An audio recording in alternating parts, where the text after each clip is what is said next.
ঢাকা বিশ্ববিদ্যালয়ের ক্ষয় ইউনিট প্রত্যাশীরা, তোমাদের অনেকেই মাত্র এসে ঢাকা বিশ্ববিদ্যালয়ের প্রস্তুতি শুরু করছো এবং তোমরা আমাদেরকে বলছো যে এই 2 মাস পড়াশোনা করে কি ঢাকা বিশ্ববিদ্যালয়ে চান্স পাওয়া সম্ভব।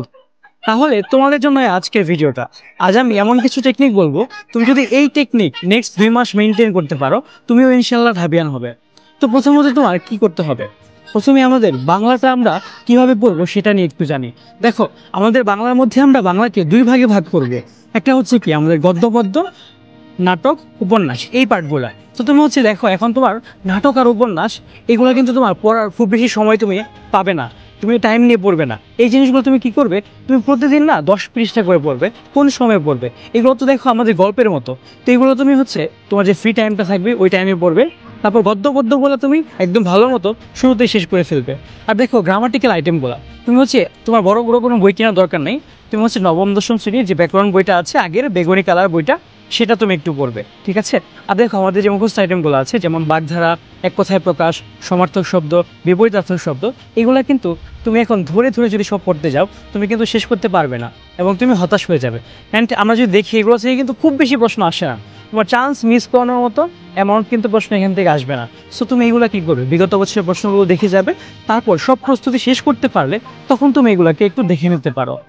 তারপর যদি আমরা সেই ইংরেজি প্রস্তুতির জন্য, তাহলে তোমাকে আগে আমার প্রশ্ন করতে হবে দুইটা। তুমি কি ইংলিশ গ্রামারে দুর্বল, নাকি তুমি ইংলিশ গ্রামারে অনেক ভালো? তুমি যদি ইংলিশ গ্রামারে মোটামুটি ভালো থাকো, তাহলে তোমাকে আমি একটা জিনিস সাজেস্ট করব। ইংলিশের জন্য তুমি শুধু ইংলিশ ফার্স্ট পেপার যে বইটা আছে সেটাকে ভালো মতো পড়ো এবং সেটাকে তুমি একদম ধরে ধরে প্রত্যেকটা চ্যাপ্টার পড়ে ফেলো। কেননা এই ইংলিশ ফার্স্ট পেপারের যে তোমার আমাদের গ্রামার পার্টটা, আমাদের ইংলিশ ফার্স্ট পেপারে যে আমাদের কিছু আইটেম আছে, যেমন ধরো আমাদের কিছু পোয়েমস আছে, কিছু প্যাসেজ আছে, সেই প্যাসেজের ভেতরেই কিন্তু দেখবা কিছু গ্রামাটিক্যাল জিনিসপত্র লুকিয়ে থাকে, সেগুলো থেকে কিন্তু আমাদের ভর্তি পরীক্ষায় প্রশ্ন আসে। আর তুমি যদি গ্রামারে একটু উইক হয়ে যাও, বেশি উইক হও, তাহলে তোমার অবশ্যই গ্রামারের বেসিকগুলো ক্লিয়ার করতে হবে, ঠিক আছে।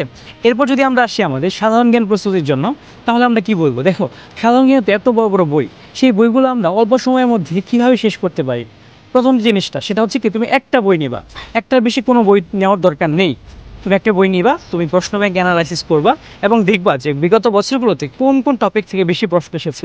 তুমি যদি অ্যানালাইসিস না করতে পারো, আমাদের পেজে একটা নক দাও, আমরা তোমাদেরকে আমাদের অ্যানালাইসিস পর ভিডিওটা দিয়ে দিব, সেটা দেখে তুমি হেল্প পেতে পারো, ঠিক আছে। তো তুমি ধরো জিকের জন্য কোন টপিক থেকে বেশি প্রশ্ন আসে, যেমন ধরো সাম্প্রতিকটা তুমি কি করবা, তুমি এটার জন্য ক্যাপসুল কিনবা বা কারেন্ট অ্যাফেয়ার্স কিনবা, এগুলো কিনে ভালো মতো পড়াশোনা করে ফেললাম। তারপর দেখো কোন টপিক থেকে বেশি প্রশ্ন আসে, যেমন ঢাকা বিশ্ববিদ্যালয় থেকে প্রতি বছর প্রশ্ন আসে, সংবিধান থেকে প্রশ্ন আসে, হ্যাঁ। এই টপিকগুলো যেমন উপজাতি আছে, তারপর বাংলাদেশের জাতীয় বিষয়াবলী আছে এবং আন্তর্জাতিক থেকে কী কী থেকে প্রশ্ন আসছে এগুলো একটু অ্যানালাইসিস করো, এইগুলো পড়ে ফেলো। সো আমি যদি আবার সামারাইজ করি আমার ভিডিওটা, তুমি বাংলার জন্য কি বাংলার ফার্স্ট পেপারটা ভালো মতো পড়ে ফেলবা অ্যান্ড উপন্যাস নাটকটা অল্প অল্প করে ডেইলি 10 পৃষ্ঠা করে পড়বা, বেশি টাইম দিয়ে বানাই যাতে পার ডে। তারপর হচ্ছে যে মুখস্থ আইটেমগুলো আছে সেগুলো এখন সব পড়ে নিজের মাথা নষ্ট করতে যাবে না।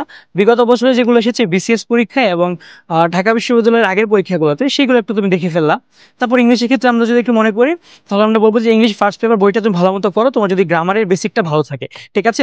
তারপর আমরা দেখবো কি জিকেরটা, তুমি জিকের জন্য এই প্রশ্ন ব্যাংক অ্যানালাইসিস করো এবং অ্যানালাইসিস করে যেসব টপিক থেকে আগের বছরগুলোতে অনেক প্রশ্ন এসেছে তুমি সেইগুলো একটু ভালো মতো পড়ে ফেলো। সো এটা তুমি করবে। আর এখনো যদি কেউ কোনো কোচিংয়ে ভর্তি না হয়ে থাকো, তাহলে তোমাদের জন্য আমার একটা সাজেশন হবে, তোমাদের আপাতত কোনো ফুল টাইম কোচিং করার দরকার নেই। তোমরা হচ্ছে যে কোনো একটা এক্সাম ব্যাচে ভর্তি হয়ে যাও, আর তোমরা হচ্ছে কি একটা একটা টপিক নিজেদের মতো পড়বে, ইউটিউব থেকে হেল্প নিয়ে ক্লাস করবে এবং সেই টপিকের উপর তুমি একটা এক্সাম দিয়ে ফেলবে। তুমি যদি এমন কোনো এক্সাম ব্যাচ খুঁজে না পাও, আমাদের অন্বেষণে একটা এক্সাম ব্যাচ আছে, সেটা আমরা দিয়ে রাখবো এখানে, তুমি সেটাতে ভর্তি হয়ে নিতে পারো। ধন্যবাদ সবাইকে। আশা করি এই টেকনিক মেনটেন করে তুমি 7 দিনে হতে পারো একজন ধাবিয়ান। ধন্যবাদ সবাইকে। আসসালামু আলাইকুম।